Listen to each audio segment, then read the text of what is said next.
Assalamualaikum warahmatullahi wabarakatuh. Perkenalkan, kami dari kelompok 11 yang beranggotakan saya sendiri Thohiroki Minallah dan rekan saya Novi Lidiasari.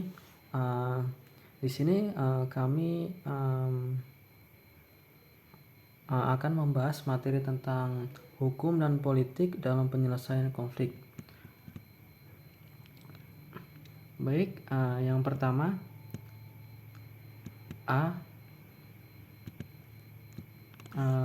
kondisi politik, hukum, ekonomi, sosial, dan budaya yang berada di Indonesia. Poin yang pertama, kondisi politik. Politik adalah sebuah perilaku atau kegiatan-kegiatan yang dilakukan untuk mewujudkan segala macam kebijakan dalam tatanan negara agar dapat direalisasikan cita-cita dan tujuan negara sesungguhnya, sehingga mampu membangun dan membentuk negara sesuai aturan agar kebahagiaan bersama masyarakat dalam sebuah negara tersebut bisa atau lebih mudah tercapai.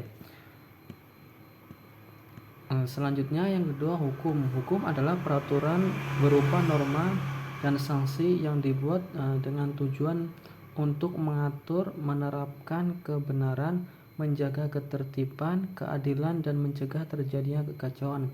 Hukum di Indonesia menganut sistem hukum campuran, terdiri dari sistem hukum Eropa, agama, dan hukum adat. Selanjutnya yang ketiga yaitu ekonomi. Pengertian ekonomi adalah suatu ilmu sosial yang mempelajari tentang kegiatan manusia yang berkaitan dengan aktivitas produksi, distribusi, konsumsi terhadap barang dan jasa. Ada juga yang menyebutkan definisi ekonomi adalah semua yang berhubungan dengan upaya dan daya manusia dalam memenuhi kebutuhan hidupnya untuk mencapai suatu tingkat kemakmuran. Yang keempat, sosial. Sosial adalah semua orang atau manusia yang lain yang mempengaruhi kita. Hal ini berarti lingkungan sosial dapat berpengaruh ke segala aspek, misalnya aspek pendidikan dan aspek ekonomi. Kondisi sosial dapat mempengaruhi seseorang melalui dua cara, yaitu secara langsung dan tidak langsung. Secara langsung yaitu seperti dalam pergaulan sehari-hari, baik dalam keluarga, teman, maupun dalam pekerjaan. Sedangkan secara tidak langsung yaitu melalui media massa, baik cetak maupun media visual. Selanjutnya yang kelima, budaya. Budaya adalah suatu cara hidup yang berkembang dan dimiliki oleh sekelompok orang, kemudian diwariskan kepada generasi selanjutnya. Budaya ini terbentuk dari beberapa unsur yang rumit, diantaranya yaitu adat istiadat, bahasa, karya seni, sistem, agama, dan politik. Bahasa sama halnya dengan budaya, yakni suatu bagian yang tak terpisahkan dari manusia.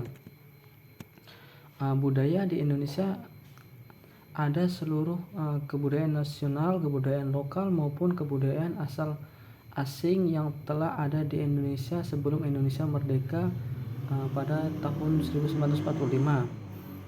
Budaya Indonesia dapat juga diartikan bahwa Indonesia memiliki beragam suku bangsa dan budaya yang beragam seperti tarian daerah, pakaian adat, dan rumah adat. Selanjutnya yang poin B, hukum dan penyelesaian konflik. Menurut Dr. Farur Rahman MA menyebutkan setidaknya ada 6 hal yang biasa melatar belakangi terjadinya konflik yang terjadi. 6 hal diantaranya yaitu yang pertama, kepentingan yang sama di antara beberapa pihak. Yang kedua, perebutan sumber daya. Ketiga, sumber daya yang terbatas. Yang keempat, kategori atau identitas yang berbeda. Yang kelima, prasangka atau diskriminasi. Dan yang terakhir, ketidakjelasan atau ketidakadilan. Konflik yang terjadi dapat dikatakan karena ada kepentingan beberapa oknum atau pihak yang memegang tujuan untuk mengambil untung dari konflik tersebut. Biasanya konflik yang sering dihembuskan adalah hal-hal yang berbau suku, agama, ras, dan antar golongan atau isu SARA karena sangat mudah untuk diadu domba. Selanjutnya ada beberapa konflik yang sudah terjadi di Indonesia.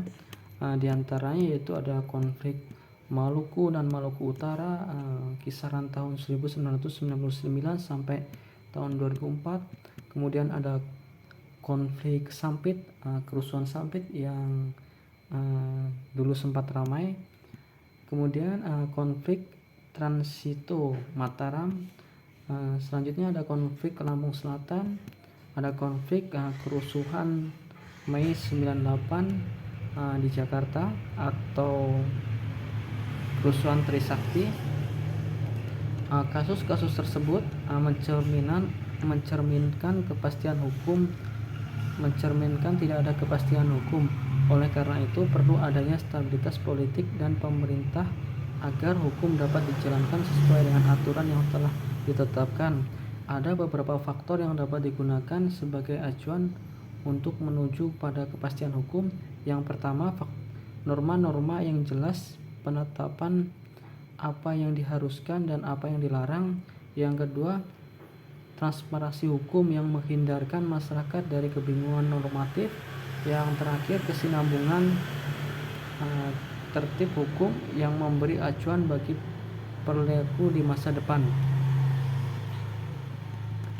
Penerapan faktor-faktor tersebut sebagai acuan bagi orientasi masyarakat maupun penerapan prinsip-prinsip hukum yang berlaku umum harus dilakukan berdasarkan dua prinsip, yaitu keadilan agar tidak mencederai rasa keadilan masyarakat, kemudian prinsip daya laku hukum yang umum serta prinsip kesamaan di dalam hukum. Mungkin itu presentasi yang bisa kami paparkan, kurang lebihnya mohon maaf. Terima kasih. Wassalamualaikum warahmatullahi wabarakatuh.